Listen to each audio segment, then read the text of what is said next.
Suporte e resistência é a base da análise técnica. Suportes são patamares de preço onde ele tende a parar de cair e voltar a subir, e resistências são patamares de preço onde ele tende a parar de subir e voltar a cair. Os suportes e resistências são pontos de memória do gráfico, onde em algum momento no passado serviram como pontos de parada do preço. Quanto mais vezes esse ponto foi respeitado, mais forte se torna este suporte ou resistência. Traçamos os suportes e resistências ligando os topos e os fundos, de forma horizontal ou ligando os topos e fundos inclinados, a qual chamamos de linha de tendência. Então ligamos dois fundos, a qual chamamos linha de suporte, e dois topos, a qual chamamos linha de resistência. Suporte é a região onde o preço tende a parar de cair e voltar a subir, e resistência, região onde o preço tende a parar de subir e voltar a cair. Parar de subir e voltar a cair. E temos os suportes e resistências inclinados. Então toda vez que tivermos dois fundos ou dois topos, devemos traçar uma linha ligando-os, a qual chamamos essa linha de tendência de alta ou linha de tendência de baixa. Nada mais é do que um suporte inclinado, um ponto onde o preço bate e volta a subir, bate e volta a subir, ou uma resistência inclinada, um ponto onde ele bate e cai. E quando um suporte ou resistência é rompido, ele passa a ter a função inversa anterior. Veja neste caso, ponto 1 e 2, esta linha serviu como ponto de resistência, um ponto onde o preço batia e voltava a cair. Depois que ela foi rompida, nós mantemos ainda essa linha no gráfico, porque no futuro ela pode servir agora como ponto de suporte.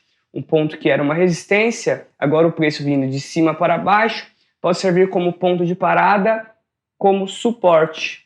Um ponto onde ele bate e volta a subir, bate e volta a subir. Quando eu vou traçar meus suportes e resistências no gráfico, eu tomo cuidado de não poluir muito o gráfico, né? Então, por exemplo, se eu usar o gráfico de 1 minuto e todo topo e fundo eu traçar um suporte e resistência, o que vai acontecer? Meu gráfico ele vai começar a ficar muito poluído. Vou encher de linha meus gráficos e às vezes minha análise ela vai ficar travada de tanta linha e de tanto suporte e resistência. Então, o que eu faço é traçar os principais suportes e resistências. Então, eu uso o gráfico de 15 e 60 minutos para achar os pontos mais importantes de parada do preço. Então, eu começo sempre pelo tempo gráfico maior, pelo gráfico de 60 minutos. E o que eu vou fazer?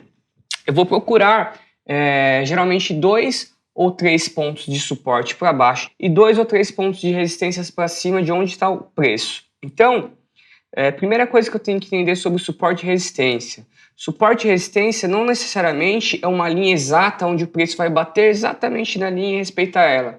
A gente chama de região de suporte ou região de resistência, que é o quê? Uma região ali próximo dessa linha que o preço tende a parar de cair ou tende a parar de subir. Então, eu sei que não necessariamente o preço vai tocar nessa linha. Então, vamos pegar, por exemplo, esse suporte aqui, ó. Um ponto de suporte, veja que ele bateu, subiu, voltou, caiu, sentiu para a linha de novo como suporte.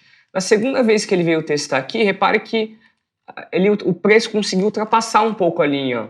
Aqui, ele veio e deixou sombra um pouco abaixo da linha. Por quê? Porque aqui é uma região de suporte, né? Ali próximo dessa linha, o preço tende a parar e respeitar. Então, ou eu posso deixar essa linha um pouco mais grossa, dou 2 cliques aqui na linha e venho aqui em aparência, e aqui na espessura eu posso deixá-la um pouco mais grossa para entender que aqui é uma região de suporte, ou traçar de repente um retângulo. Eu gosto mais de traçar uma linha um pouco mais grossa. Então, o que eu quero saber sobre essa linha de suporte, né?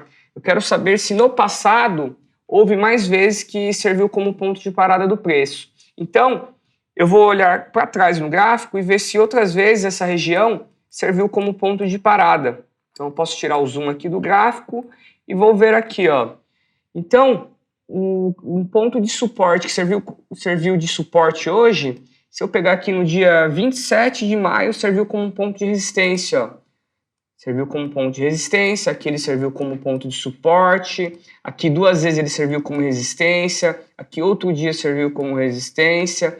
Então, este é um ponto, a região de 97.500, 515, 510, eu vou arredondar este número, é uma região muito importante para o preço do índice. Então, é uma linha que vale a pena manter ali no gráfico, né? Porque muitas vezes no passado ela serviu como ponto de suporte ou resistência. Olha mais aqui no passado, resistência, resistência, resistência. Aqui serviu como ponto de suporte. Então essa região é uma região que vale a pena manter ali no gráfico. Vamos voltar lá para onde está o preço agora. Então, agora o preço ele está trabalhando abaixo dessa linha de resistência. Se ele continuar a cair, eu quero saber qual que é o próximo ponto de parada para baixo. Então eu vou procurar agora os principais pontos de suporte. Então eu vou procurar 2 pontos de suporte. Então aqui nós temos um fundo. O que eu vou fazer? Eu vou jogar uma linha em cima desse fundo e vou olhar no passado se esse ponto aqui ele também serviu como ponto de suporte ou resistência no passado. Então eu vou fazer a mesma coisa, vou olhar para trás e ver se o mercado respeitou esse ponto, para saber se esse é um ponto de suporte ou resistência forte ou não. Então, voltando um pouco aqui para trás, ó, já jogar a linha um pouco mais para cá, a gente já achou um ponto que ele serviu como resistência e um ponto que ele serviu como suporte. Vamos olhar mais para trás. Quanto mais vezes esse ponto ele for respeitado, mais forte se torna essa região de preço. Ó, outras vezes aqui, ó, 2 vezes serviu como ponto de suporte.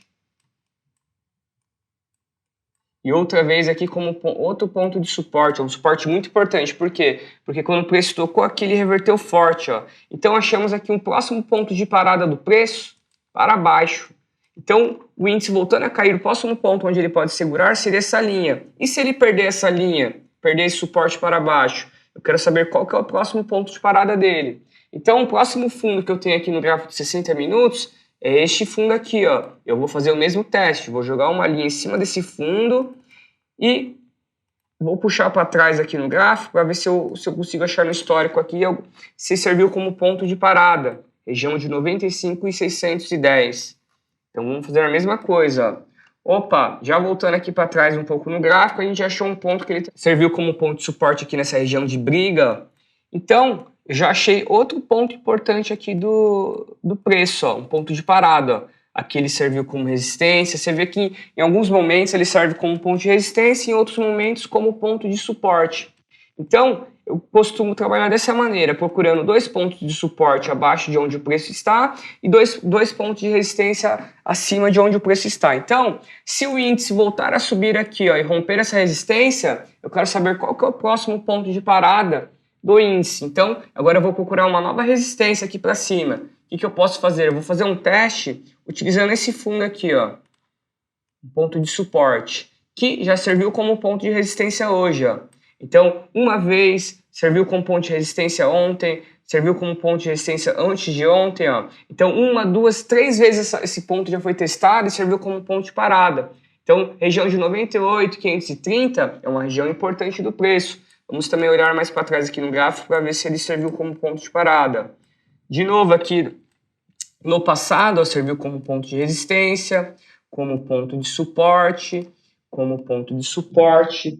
Então, eu filtrando meus suportes e resistências pelo gráfico de 15 e de 60 minutos, eu tenho um gráfico um pouco mais limpo. Por quê? Porque eu vou ter só os principais pontos de parada do preço, ó, e não encher o meu gráfico de linhas e tantas linhas que às vezes minha análise ela fica travada. Tá? Então, esses são os suportes e resistências horizontais, que eu traço ligando os 2 topos e 2 fundos e faço o teste para ver se mais vezes ele foi testado no passado. Quanto mais vezes esse ponto for testado, mais forte se torna esse ponto de suporte e resistência. Lembrando que a linha de suporte e resistência é uma região. O preço ele pode sair um pouco fora dela, mas é uma região ali que ele tende a travar, não necessariamente vai parar em cima da linha. Nós vimos então os suportes e resistências horizontais e agora vamos ver os suportes e resistências inclinados, que são as linhas de tendência. Então, regra número 1, toda vez que nós tivermos um fundo e outro fundo mais alto, nós devemos já pegar a linha de tendência e ligar esses fundos. Porém, eu não gosto de traçar a linha de tendência sozinha, né? Eu já gosto de traçar direto um canal. Então, eu pego aqui a ferramenta canal e vou ligar esses 2 fundos. Por quê? Com o topo do meio. E aí ele vai me projetar uma região de resistência no futuro. Eu liguei este fundo com este fundo e este topo do meio. E no futuro ele me deu pontos de resistência. Então sempre que eu vou traçar uma linha de tendência, eu já traço direto um canal, ligando os dois fundos e o topo do meio. Ou um canal de baixa, vou ligar dois topos, um topo mais baixo que outro e o fundo do meio. Ó. Só que aqui, repare que a gente veio trabalhando num canal de baixa e aqui ele rompeu o canal na mesma direção. Quando ele rompe a linha do canal e continua caindo mais forte do que a região de canal, o ângulo de inclinação do canal, a gente vem aqui e duplica esse canal para baixo. A gente pode dar um Ctrl+C, Ctrl+V e puxar esse canal aqui para baixo, que ele vai me projetar agora possíveis regiões de suporte. Ó. Se ele romper de novo na mesma direção, nós vamos continuar duplicando esse canal para baixo. De novo, Ctrl+C, Ctrl+V, vamos puxar agora esse canal aqui para baixo, ó.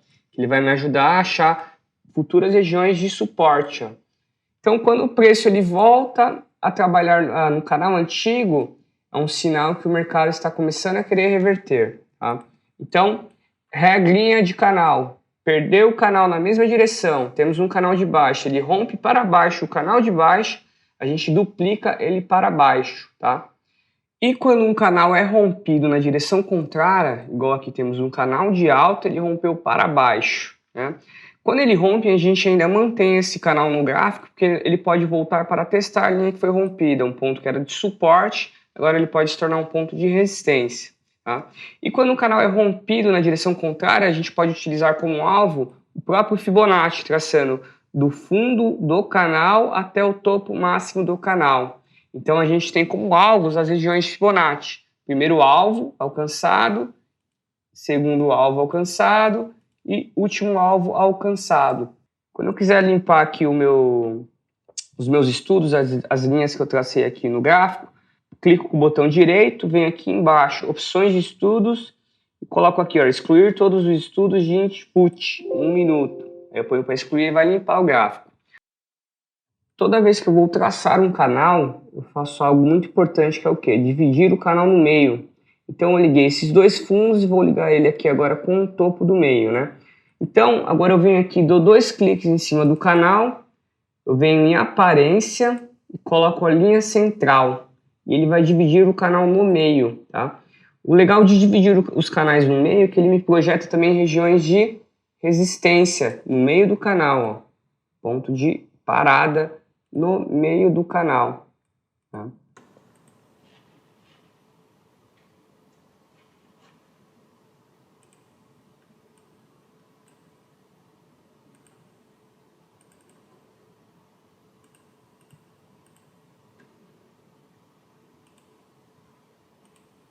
Canal de baixa, que ele marcou para mim um ponto de resistência. Quando ele rompeu a metade do canal, 50% do canal, aqui ele ganhou força e veio testar a paralela do canal, a linha principal da tendência de baixa. Então é muito legal dividir sempre os canais no meio.